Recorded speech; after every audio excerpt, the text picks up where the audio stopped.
Well, ladies and germs, we're back. The two best friends that you always want in a crisis have finally returned to talk about the world of DC television. I am Nico Suave Regoli. That, I'm pointing to the correct direction, yay, is Zaddeus Z-Man Smith. And yeah, we're back. This is what we're going to call the post-crisis perspective Stargirl edition, season 1, episode 1. The title of the episode is Pilot, because that's what everything is titled for its first episode. But Zaddeus, how you been? It's been a long time since the people of the universe have seen our faces together on screen talking about stuff. What have you been doing during this weird time to be a human Man, being? man, it's either been working or watching everything, almost everything at least. I have binge watched the whole Star Wars Clone Wars series, which I'm now on Rebels. So wow, so much TV being input in my brain right now. It's amazing. But I'm glad that we're back because, like you said, it's been a while since the people have seen our faces. I mean, the last time we were streaming to people, there was no COVID-19, none of this going on in the world. We still had sports and stuff. Now it's a brand new world out there. Yeah. Um, and by the way, thank you for letting me have your voodoo password because that's what I've mostly been doing for the better part of this pandemic is watching movies on your account and other people's accounts who forgot they gave me their password. Um, oh, brother. I hope those people don't see that. But few things to mention before we get into talking about this pilot episode of Stargirl. A couple months ago, I said that I was going to be rebranding this channel and putting out a lot of content on this channel. Why have I not kept that promise? Simply put, COVID-19. A lot of the stuff I wanted to do was going to be based around professional wrestling and mixed martial arts.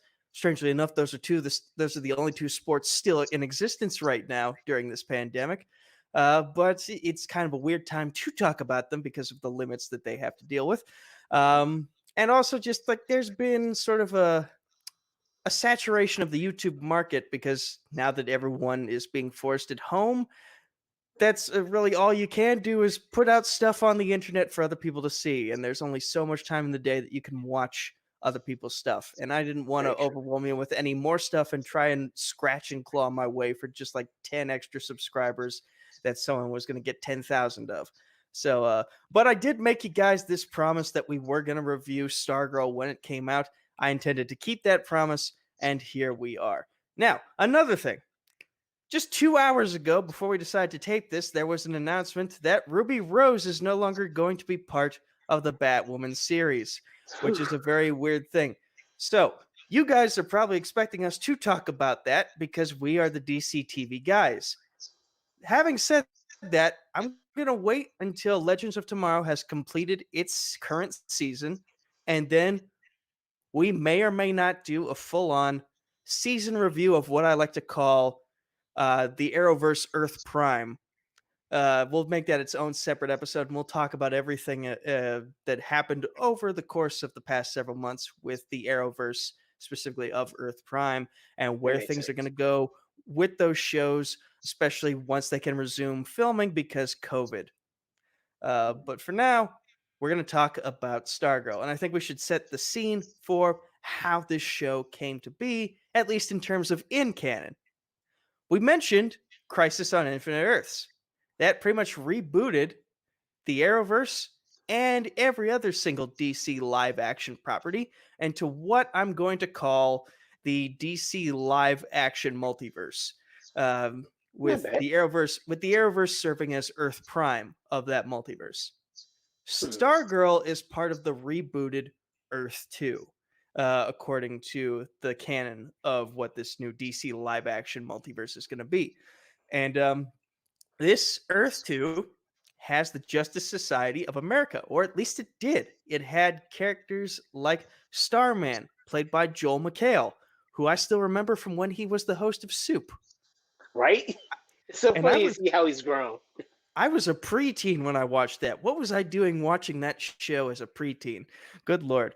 Um, you got characters like Rex Tyler, the Hourman, who you may remember from back in season 2 of Legends of Tomorrow. Only this version was played by, holy shit, Lou Ferrigno Jr. Oh, that's right. That's who that was. I knew he looked familiar. That That makes is, sense now. that is crazy. That is crazy. The Justice Society of this particular Earth also has Ted Grant, the Wildcat. It's got Doctor Midnight. It's got That's pretty much the only Justice Society members that the cast list has here. Yeah. But and you also had Luke Wilson playing Stripesy, the sidekick of Starman. What happened to them? The Injustice League wiped them out.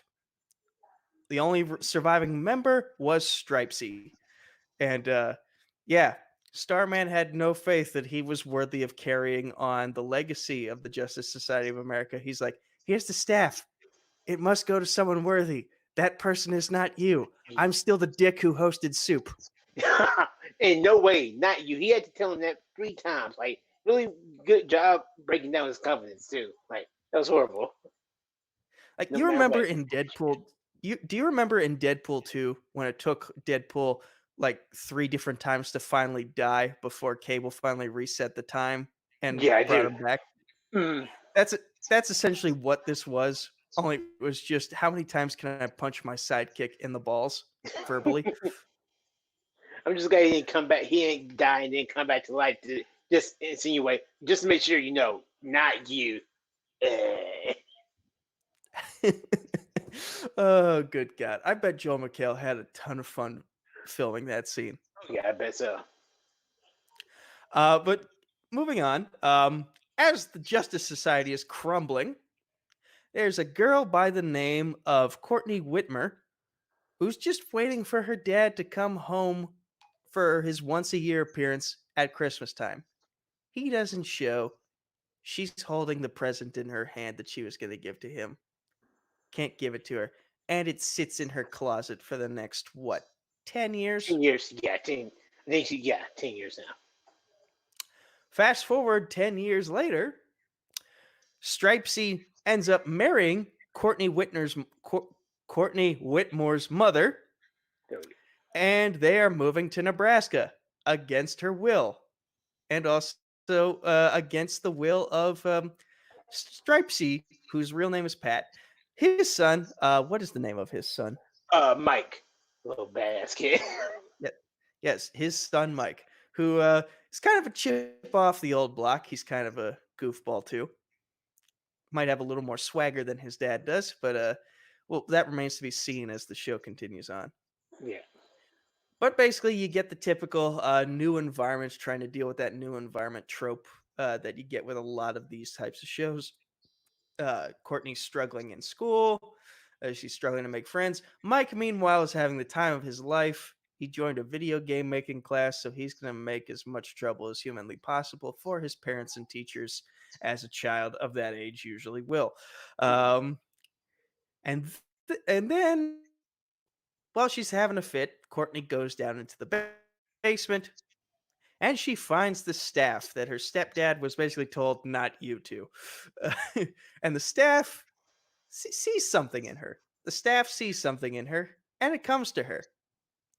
And then they go off on a hijinks filled adventure that ends with a car being blown up and the son of an Injustice League member crying to his dad, and his dad realizing, oh crap, I thought I got rid of them all. They're back.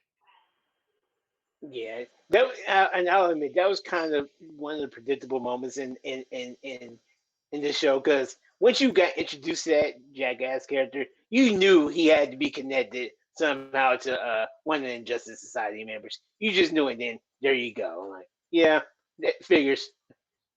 Honestly, I didn't think about that. Like, I was thinking more so of like, who are the faculty members of this school that she Oh now my goes god. to? Yeah, Which members of the Injustice League are they? Like, that janitor is looking super shady. I do think we already ran into one also. I think it's the gym. It was the gym teacher, the one who said, "Oh, you're so cute," and that pointed her to go sit with the losers table or the singles table. I think that's She Tiger's probably.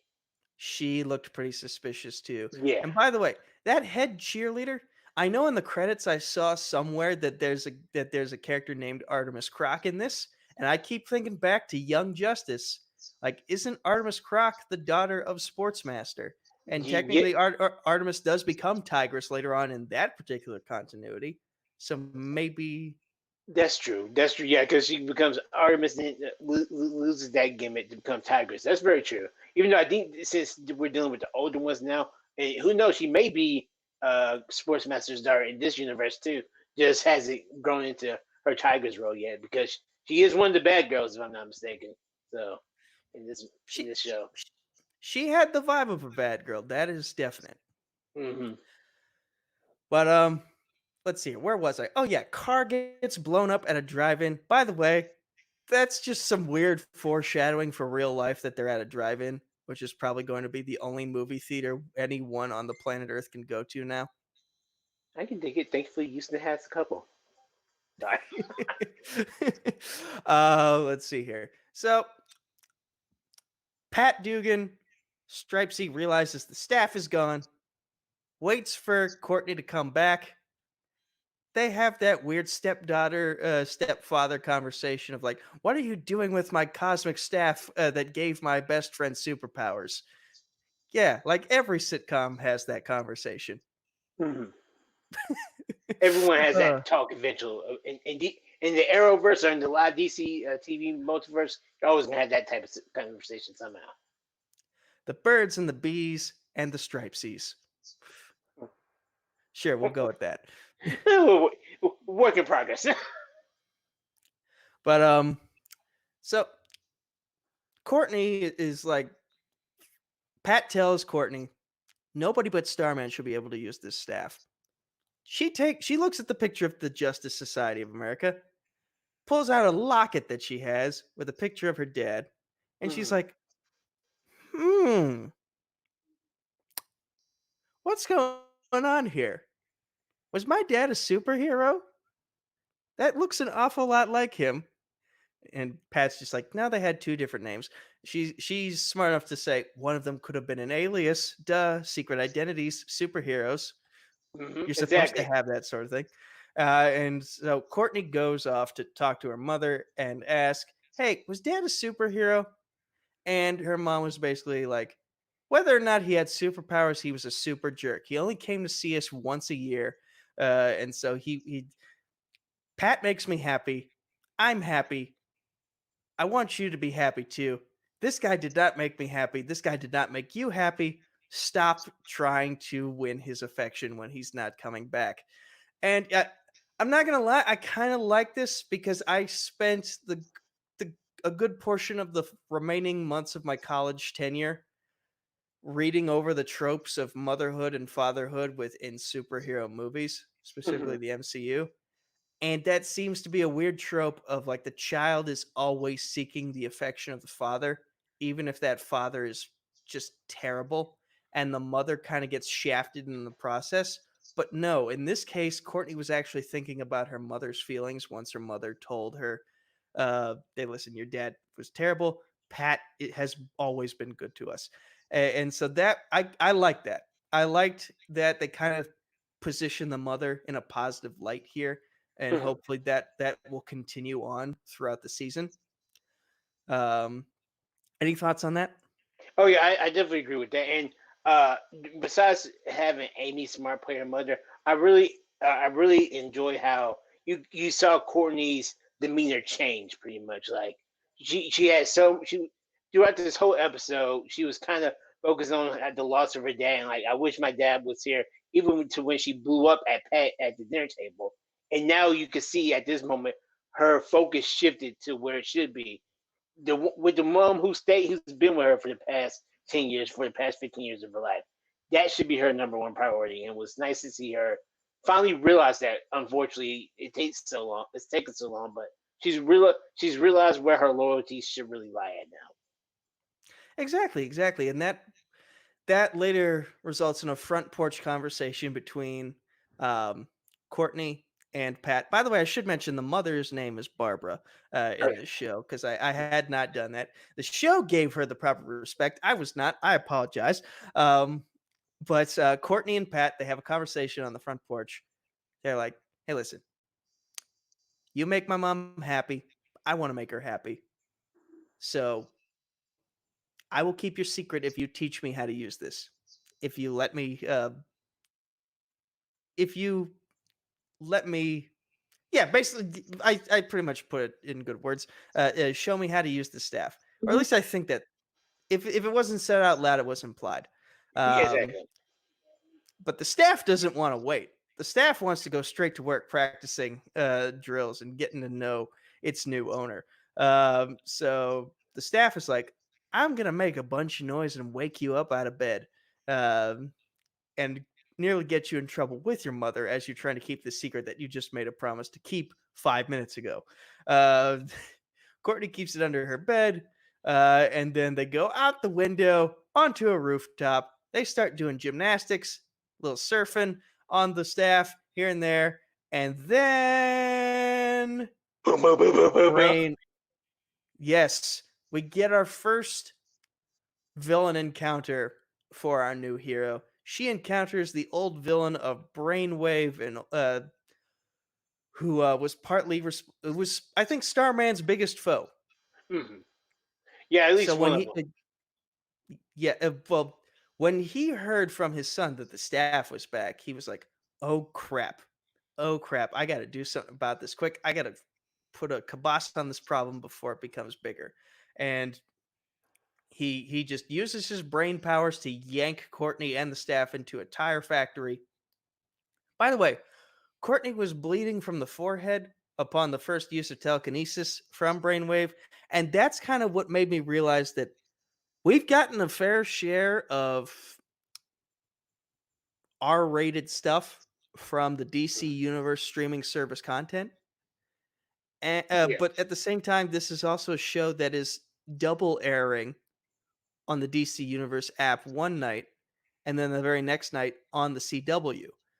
So it's like you're kind of trying to cater to two audiences. And when I saw her bleeding, but I kind of felt like this was a good balance of catering to both audiences. Like they're keeping the foul language to a minimum to cater to the audience that watches the CW, but they're Mhm. still going for a little bit of the violence and edginess that you would expect from the DC Universe streaming service. I completely agree with you on that. That's especially some of the scenes that weren't necessary. That I don't want to call them filler, but they weren't necessarily for the CW. You can see that by watching tonight's episode. Some scenes were cut out, which could make it a little bit more edgy, which is okay, which I'm fine with because again, I have DC Universe, and I think people that watch it on the CW will.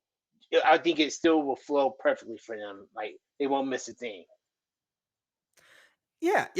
I think this is gonna be a good cross-brand show. They'll find a way to make it work for both audiences, and in a way, it might help Warner Brothers get more eyes on the DC Universe app, simply because, like, you're getting you're not getting certain scenes on the CW. You might feel tempted to purchase the app so that you can see what little bit of content you're missing from the Mhm. show on the app. But anyway, getting back to the battle at hand, uh, Courtney, she manages to successfully fight off Brainwave to an extent. Mhm. The tire factory ends up blowing up. She gets blown like 50 feet into the air, lands in the park, I think, and the show ends with Pat Dugan in a robot suit named Stripe. S period T period R period I period P period E period. Sort of like the Shield acronym, sort of like the Sword acronym. A lot of these comic book properties love their acronyms. Okay. Yes, they Uh, did. and by the way, the robot was made out of the car that we see a lot of, that red classic car. Oh, that makes sense now. That flew Like over my head. that What? you notice the hood of the car is the chest piece, and that's when I was like, so that's why he carries that thing around all the time. Okay, it makes sense now. Now that I think about it, it's like that glass just broke in my head. Yes, it is. It really is. Now I was wondering where he was storing it all this time, but Boom. And that is where the episode ends. As she hears Pat's voice, he basically tells her, "I told you."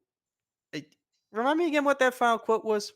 He's like, I told you not to get the staff or like not to touch the staff because again, this was just moments after they had you all say moments after they had their little talk on the porch, and he was gonna train her, but nope. The staff said nope. We're gonna get to work right now, and the staff took her away. So yeah, I can see why he's a little miffed. Yeah, yeah. And she's just like, "Pat, is that you?" And that's where the credits cut. And so I think this was a really good start to the show. I think a lot of people had varying expectations of what the show was going to be because of the fact that it was airing on two different networks, and also the star of the show was on Nickelodeon's Bella and the Bulldogs, a show about a teenage girl playing football for her high school just a few years ago. As so, like in a way, it's a high school drama, it's a teen drama, but it's got that comic book feel to it. A lot of Easter eggs for everyone to enjoy. Mhm. Um, and depending on what network or service you watch it from, it's got varying levels of edge to it too. Yeah, I agree with you on that, and I quite enjoyed it a lot. I mean, I watched it on the DC Universe app yesterday, then I went back and watched it on CW while it was airing tonight, and I enjoyed both versions of it. Again, if you want to purchase DC Universe to see what you missed, definitely go see it. Definitely get in and see it. But I enjoyed it a lot. I really enjoyed the characters of Courtney, of course, played by Brett Bassinger, and then one character who really surprised me to how much I like him.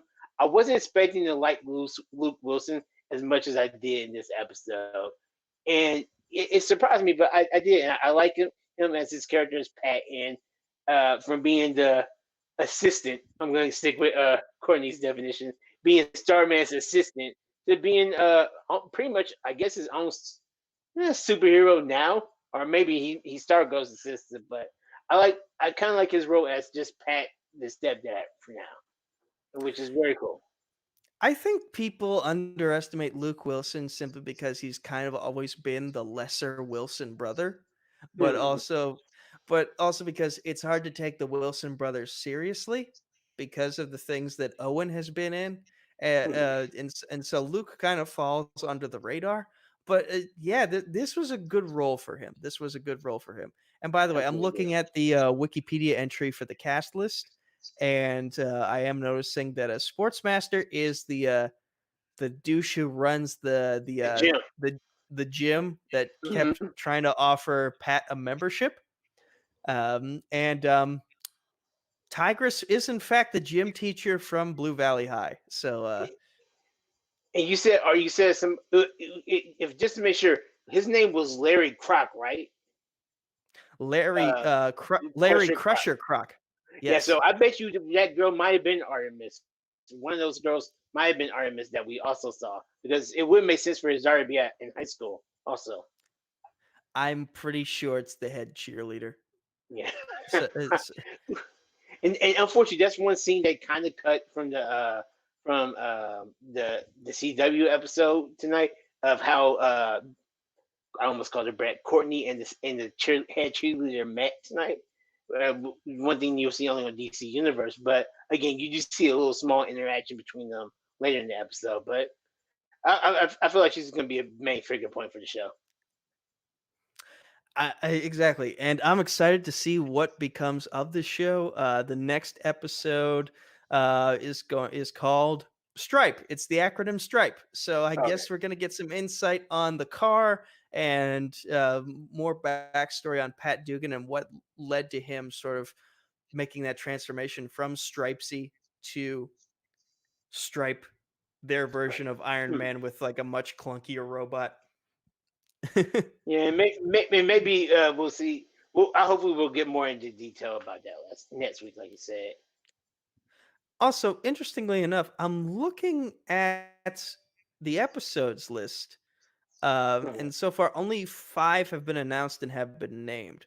There are a few more. one, two, three, four, five, six, seven other episodes, but they have not been given release dates yet, so that's And a you little know, interesting. I know they had enough time to get this series going, but like Shine said before, COVID and everything. But I wonder, has CW given this a full series order yet, or do we know that or not? I don't know about the CW, but I'm pretty sure DC Universe must have given them a full series order, and I'm Yeah, pretty sure once people see how good the show is, it's probably going to get a second season. yeah. What network it will? Oh, go ahead. Yeah, it's all about giving the show a chance because I think again people might be apprehensive because they don't know much about the character or they just think it's involving a high school kid or something. And I completely disagree with that. Give it a shot, give it a chance. There's actually probably gonna be some instances with Courtney that you probably can relate to and stuff. So definitely give this a watch, people. If you're not a kid now, you were at one point, so there will be some relatable moments. And you also might be a parent now, or about to become a parent. Wink, wink, Kevin Smets. Like, it would be beneficial for you to like. Here's what you have to look forward to, or you can relate because you've already been through those moments as a parent. There's a lot to love for the whole family in this. Mhm. Uh, s- Great. So. so, unless you have any final thoughts, do you have any final thoughts? Oh no, just that I quite enjoyed. I've said it before, but I enjoyed tonight's episode, and I'm looking forward to seeing the rest of the episodes like as they come out. I wish I'll actually be watching them most likely on both networks too. As long as I have DC Universe, I'm gonna be watching them on Monday. Uh, the full 53-minute version, and the shorter version on the next day, just because I want to see what parts are being cut off and stuff. But I have faith in this show. Based off this first episode, I'm liking it. I have faith in this show too. And this is just another example of why the DC Universe app needs to stick around. I get it, Warner Brothers. You have no idea what to do with the money you have since AT&T bought you, and you're like HBO Max, HBO Go, whatever the hell it's called. Do we really need to focus on the comic book stuff we own? To which I say, yes, yes, you do, because it's good. It's good. And if you shut it down, I wouldn't be surprised if John Oliver did an entire segment of how stupid you are. Like, he already devotes at least 30 seconds of his show per show to tell you how stupid you are. And you own him, and you've done nothing about it. So, seriously, just keep the stuff that you own that works and put a lot of investment into it and make it better.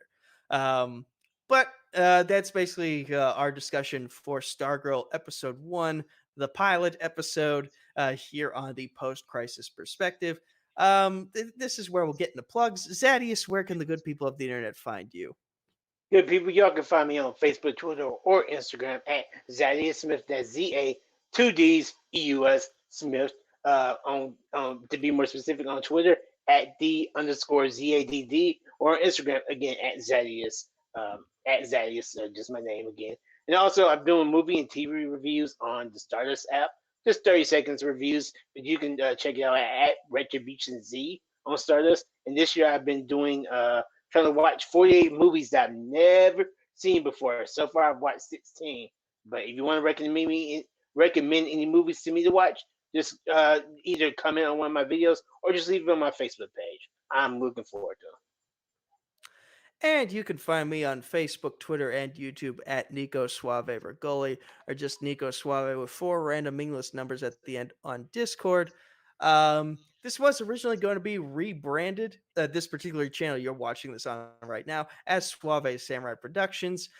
Whether or not that rebrand is still in effect is still up for debate. I can tell you this, with the Star Wars Schmodown tournament starting, let's see, this episode you're Tomorrow. watching right now. Well, yeah, Well, okay. technically today, because we're Hey, that's true. uploading this in the morning. We're doing this discussion at night on Tuesday, but we're uploading this Wednesday morning / afternoon. So you'll be seeing me react to the Star Wars matches on Twitch today and the following weeks from now. But as for other content besides these post-crisis perspectives, that remains to be seen.